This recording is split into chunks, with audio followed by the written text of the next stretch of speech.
Alrighty, sorry about the other video, part 1, which will be coming out right for this one, Saturday morning.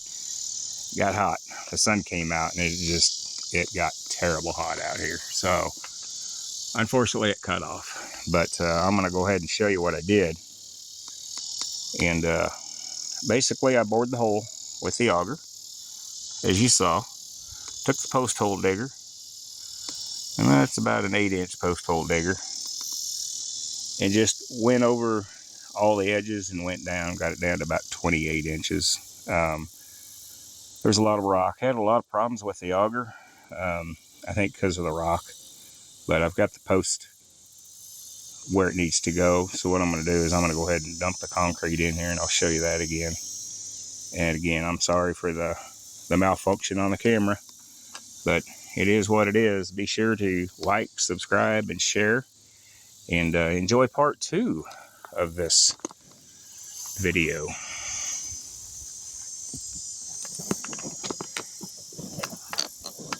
I know I've showed you guys this before, but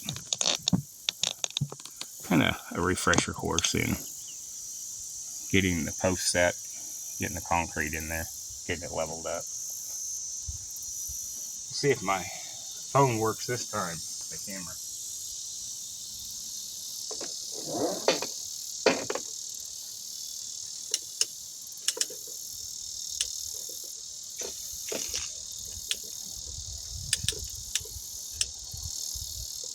Yeah, let's go.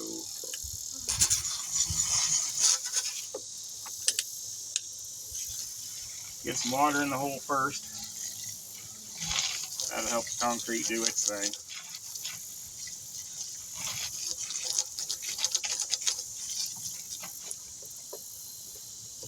I have a partial bag left over. I'll dump that in first.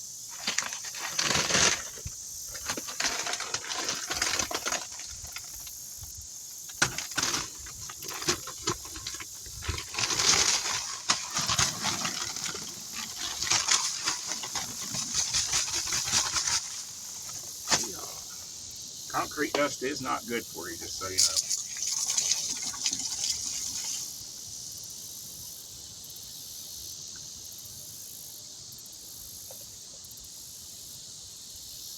Alrighty. Another bag.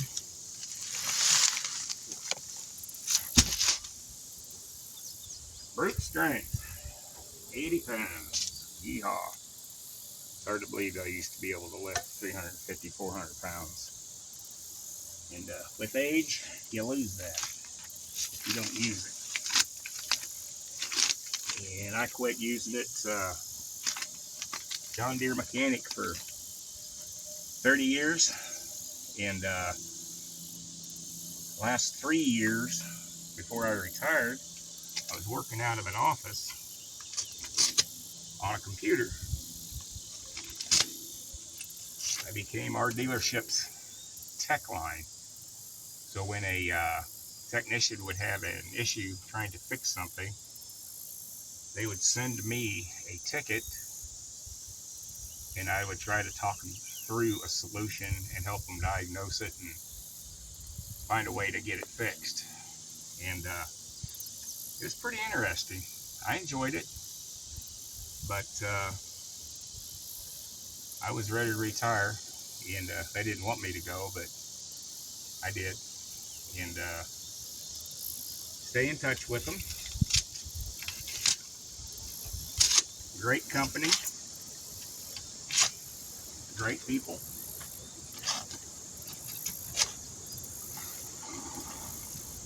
But I just chose to retire so I could do stuff like this.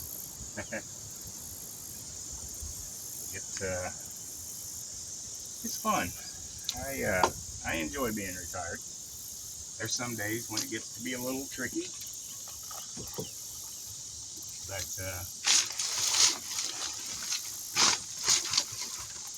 I enjoy it.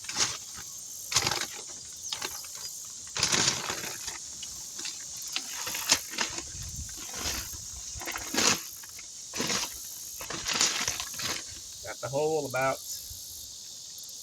3/4 of the way full. Wet it down again.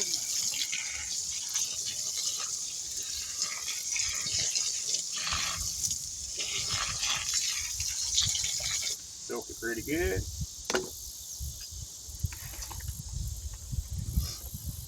See if we're even close to being level. Ah, perfect.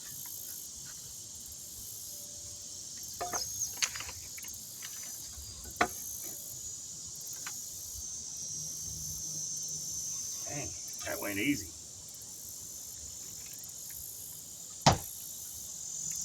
I'll hold it here for a minute, give it a chance to kind of set. Then I'll dump some more in here, finish it off, and it should be good to go.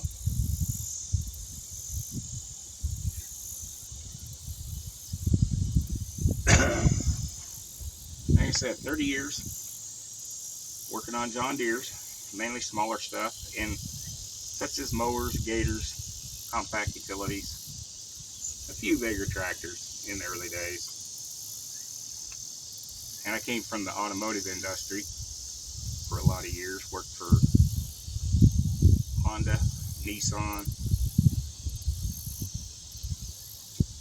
Mercedes, BMW. I liked the imports.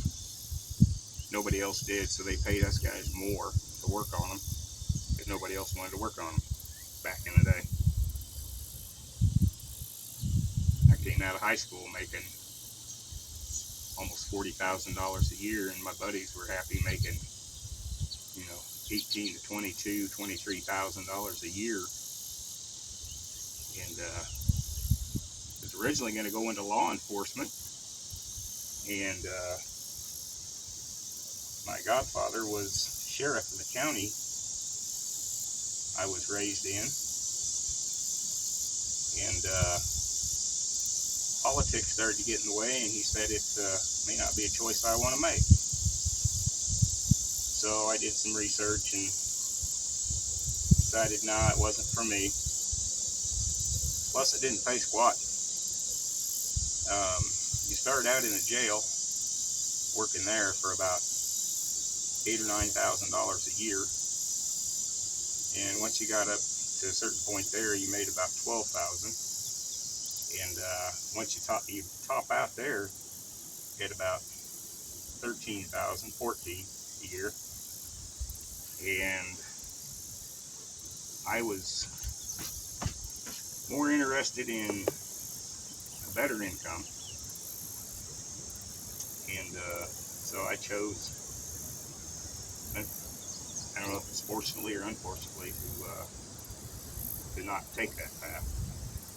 But I had a lot of friends go into law enforcement, and a lot of them really started retiring here about 5-7 years ago, maybe 10 years ago, or changing from the county and the city, from PD and SO, Sheriff's Office,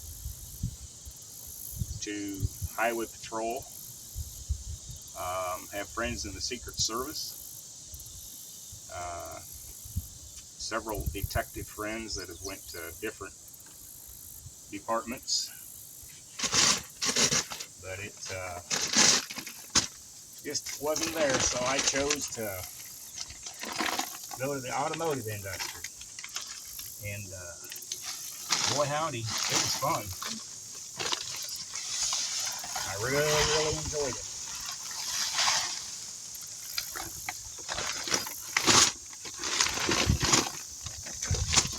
And the pay was excellent. You can, I don't know, I don't think anybody can make the money now that we made back in the day. Back in the day, it was easy to make $50,000, $60,000, $70,000 a year.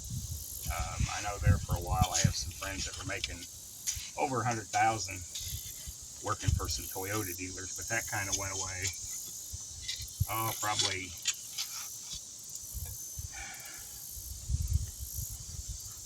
I don't know, about 7 years ago. The dealerships got greedy, and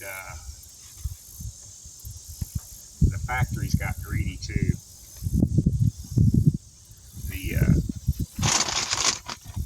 warranties got too long, and got to the point where there was so much warranty work in the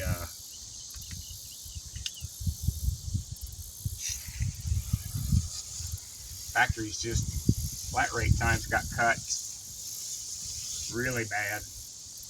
Jobs that paid in the day 6 hours to do, you could do them in 3 or 4, you know, once you learned how to do it. Not somebody who just started, they'd struggle to get it in 6 hours, but if you were really good, there were jobs that paid 8 or 10 hours you could do in 3 hours. So you got paid for 10 hours worth of work, but only did get paid 10 hours work, flag hours, but you only spent 3 hours on the job. Then let you move to the next job, do the same thing, and do it over and over and over.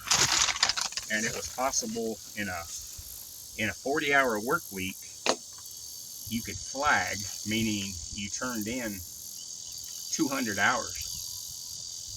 And back in the day, I was making $14, $15 an hour doing that work, where my friends were working at, I don't know, say retail, part stores, PD, whatever the case may be, making, you know, $7 or $8 an hour for a 40-hour week. And that's not squat. You know, I was making 3 or 4 times their wages, at least. So it's pretty interesting.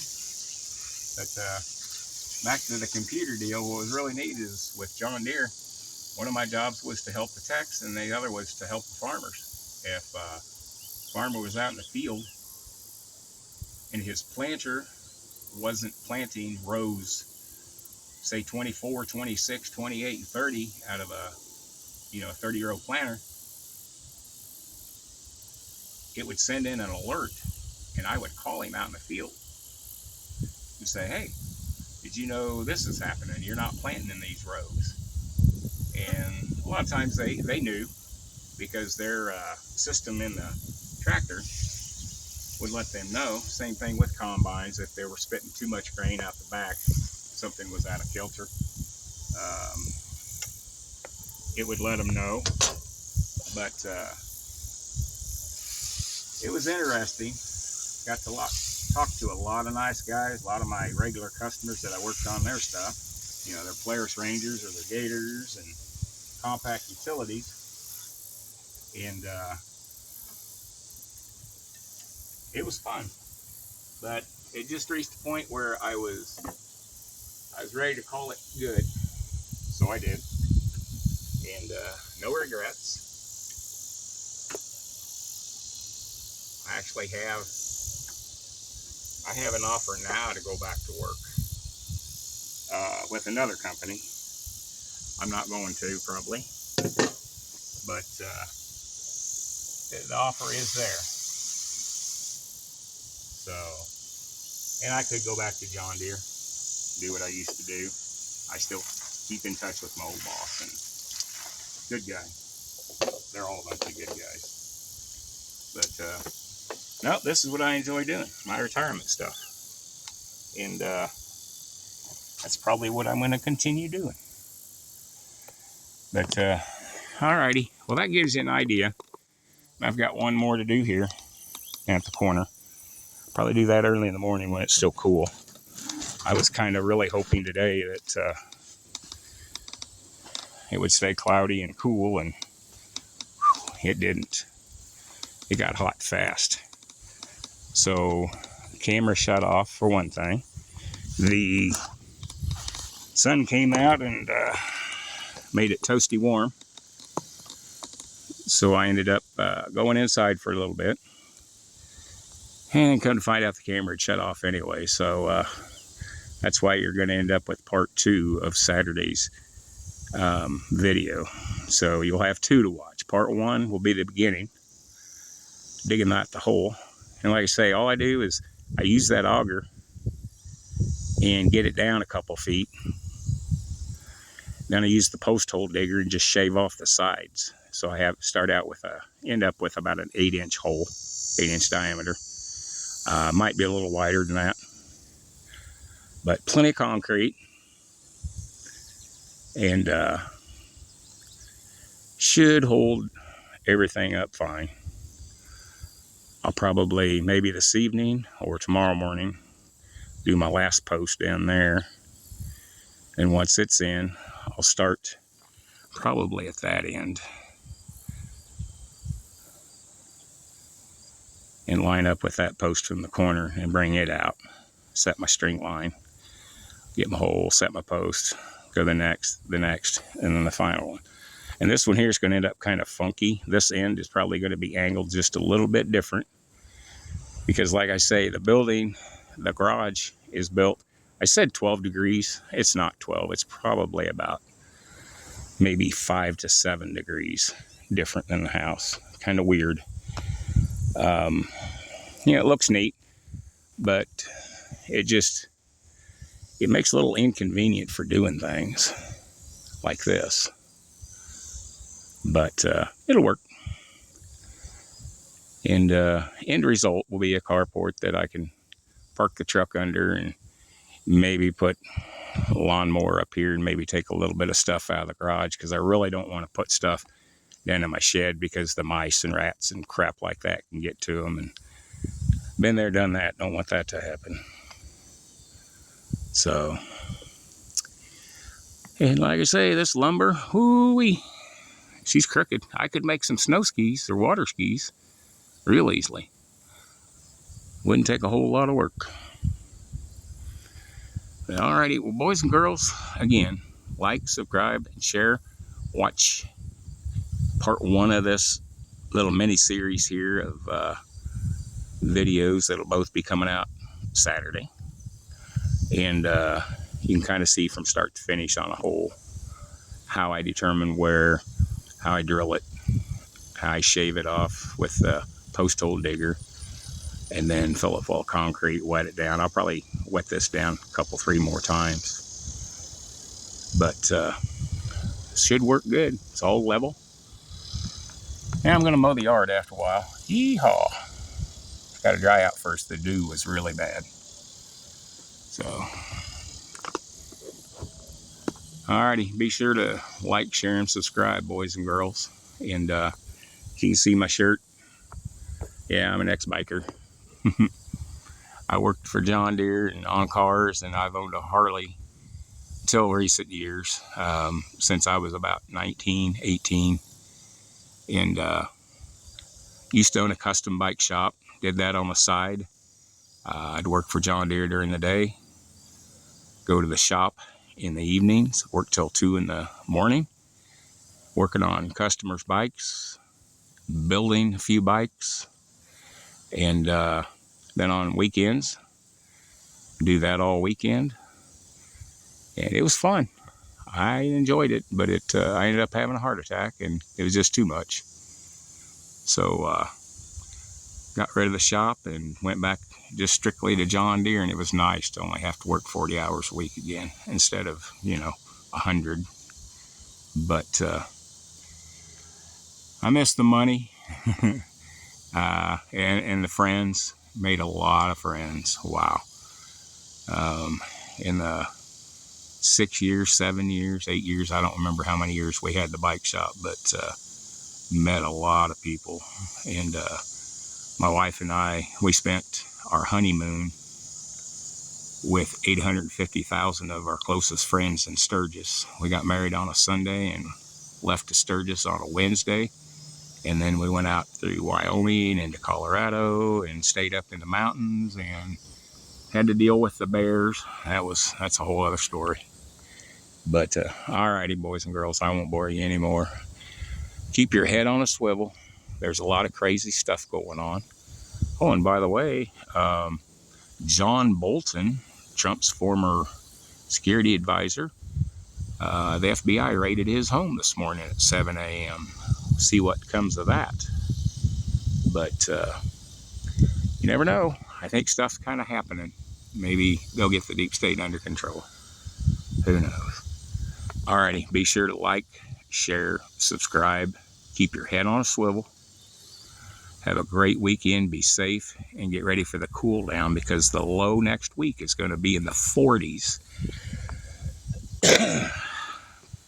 That is awesome. As long as it doesn't hit 42 degrees, because the beans out there, 42 degrees, a lot of people don't know. Soybeans shut off. They won't die out, but they just shut off. They won't put any more girth on the beans, and they won't keep building any more beans. So 42 degrees is the golden temperature that we can't go below. And we're supposed to be down to 47, 48. So we should be good. Alrighty, boys and girls. Sorry to keep blabbering on. Y'all be safe. Enjoy your weekend. And if anybody's got any questions on anything, like what this auger is or something, just make a comment, and I'll give you the item off of Amazon where I got it. And also got the post hole diggers on there, I think. I don't remember. But you can get them at Tractor Supply or Westlake's Hardware, Menards, any of those places. So keep your head on a swivel. Be safe. Stay frosty. Peace. Y'all have a great, safe weekend. We'll see you in the next one. Bye-bye.